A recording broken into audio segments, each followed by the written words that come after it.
Both the Walt Disney Company and Nelson Peltz are competing for board seats and having rival town halls within the same week. Let's talk about that on That Park Place. Hello, I am Jonas J. Campbell, an investigative reporter for That Park Place, and with me, as always, is one of my favorite voices on the channel, and also his own, Mr. Culture Casino. Culture, are the pipes warmed up today? Oh, they are. We've been talking for a little bit, or at least I have, because I fill my day with talking to people. So I'm grateful to be here.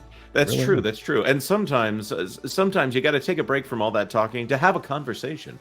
And today, we're wanting to talk about this tweet from Restoring Magic here on Twitter. Disney shareholders join Trian's Disney board nominees Nelson Peltz and Jay Rasulo for our virtual town hall. Disney shareholders ask on Thursday, March 7th at 1 p.m. Eastern Time. We'll answer key questions from shareholders. Hashtag Restore the Magic. And of course, a little advertisement there. This is fascinating to me because when this was announced, what came to mind to me was the last Disney employee town hall. And Culture, do you remember the last Disney employee town hall? Well, yeah, there weren't any questions. Yeah, at the town hall. Yeah, we were waiting with bated breath because we wanted to know what are employees going to be asking Bob Iger and Josh D'Amaro and Alan Bergman and what's the other one's name? Dana Holden, is that her name? Walden, that's right. Yeah. They were all together, and this was going to be a big deal. They were all going to come together, and everybody could ask their questions because Bob Iger had said so many things about how the company was going to be run and changed. And maybe it was also moderated, which is hilarious to think about, that they brought in the head of ABC News to moderate the panel as if the questions were going to be asked. And they wrapped it up before the questions came out. And again, this event was called an employee town hall. So it gives the impression in this very communication-focused company that they will be answering questions from the town, because otherwise, just say it's an announcement video. Is that being fair, Culture? Yes, 100%. So right on the heels of that, however, Bob Iger hoofs it all the way over to the New York Times Dealbook Summit and answers questions from Andrew Ross Sorkin. This was the day that the infamous Elon Musk quotes that keep coming up happened. The two of them. Wait, go fund yourself? Go forth and love thyself. Something to that effect. Okay, all right. Yes, it was not a kind comment on Elon's part, but I think we're seeing a lot of the fallout from that day still. So instead of taking questions from the employees, instead of taking questions from shareholders, he goes and he meets with someone from the press, this time someone from CNBC. There were a lot of interesting things said. In fact, I think it's one of the hardest interviews that Bob Iger has had recently, but still, not quite with the questions we would want asked. So when Restore the Magic announced theirs, this will be during the usual spot for That Park Place Live. This is happening at 1 p.m. Eastern Time.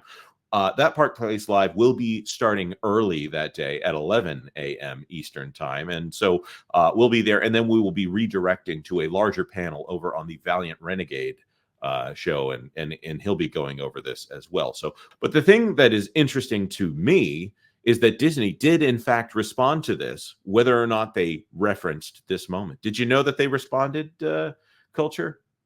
I'd heard something from someplace. That's right.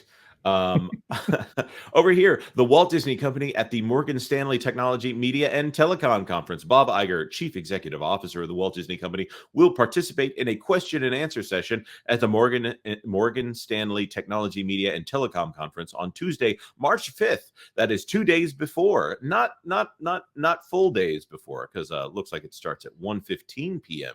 Eastern Time. This will be on Tuesday, and by the way, that's during the Pro Show, which is at noon Eastern Time on Tuesdays. A couple of things I notice here. Do you remember the last Morgan Stanley Technology, Media, and Telecom Conference, Culture? Oh, not offhand. No, Jonas, I'm sorry. I mean, I recall it. I don't remember any of the contents. No, that's all right. I remember it because there was some contention at the time about whether or not the Acolyte was going to be coming out, and Bob Iger. There was some rumors that Bob Iger came back into the company and said, "No, there's no way we're going to release this." And at this conference, which was audio only, by the way, he said, "I've seen footage of the Acolyte and something to the effect of it being dynamite or something like that." So we were all very surprised that Bob Iger was commenting on this show that we had heard so little and so much all at the same time. It was audio only and also was not available until several days after. Here it is. We're seeing it. To access the webcast live, please return here 5 minutes prior to the start of the session. So it sounds like this thing is actually going to be open for people to see it. Another thing that I notice is that general shareholders are not going to be the ones asking questions. Seems to be a consistent pattern here. So wait a minute. So people who would have a vested interest personally in the company are being shielded from an opportunity to ask these questions. Yes. Or any and all questions. I mean, I'm not trying to be unfair here. This sounds like yet another opportunity for Bob Iger to not field questions from the general audience. Wow. So likely the people participating, because it is Morgan Stanley Technology Media and Telecom Conference, are just going to be industry sycophants. Well, it could be, and the institutions are generally more shielded in the way that they answer questions because Morgan Stanley does have a large investment in the Walt Disney Company, and they want to see that investment protected. Now, that being said, it might be in their best interests to ask some probing questions here. It's not their job to fit a narrative. It's to get questions and understand better where they should invest their money. And no financial advice on this channel, because you should not follow our financial advice. If you're coming to us for financial advice, that would be foolhardy. Go seek out a licensed representative who is commenting on the record about the Walt Disney Company. I view this as another softball thing. I don't think he's going to actually be asked the questions he needs to be asked here. I think that you'll probably get a better opportunity with Nelson Peltz, who is also being rather guarded in some of his criticisms of the Walt Disney Company. I'll say that as well. Well, again, I'll play defense for both men at this point. They have to be. What they say in this particular moment matters, and they can be held accountable for it, legally speaking, and by the financial powers that be. So they do need to be very deliberate in what they say and how they say it, or there are consequences potentially.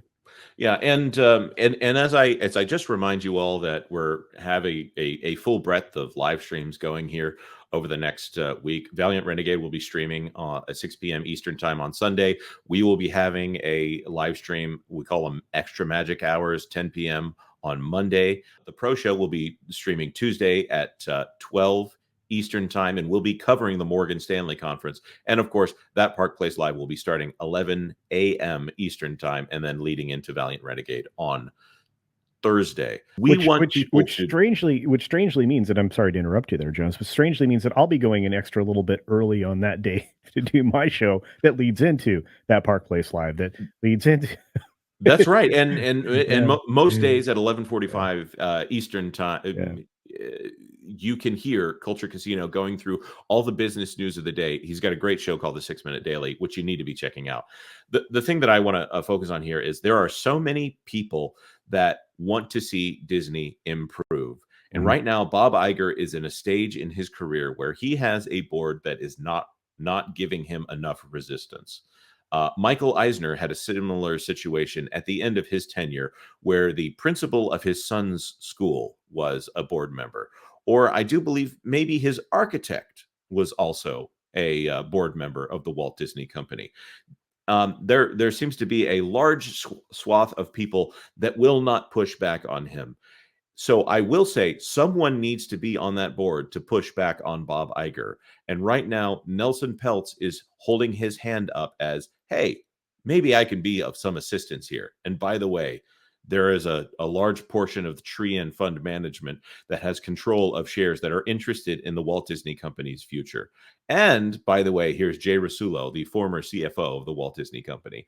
I got to say, I don't have a ton of faith in the Blackwell's nominees. I'm sure that the nominees are fine people. I just don't see their relevance to what's going on here, unless you are actually looking to break up the company and sell it. You don't need a real estate investment trust expert unless you are trying to sell off large portions of Disney Company assets. But that being said, there's a lot going on here in the next week.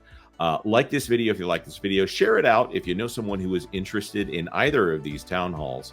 And of course, consider subscribing to That Park Place for all the news that should be fun. Thanks for watching That Park Place News. For more information, consider checking out www.thatparkplace.com. And don't forget to subscribe, share, like, and send this out on your favorite social media accounts.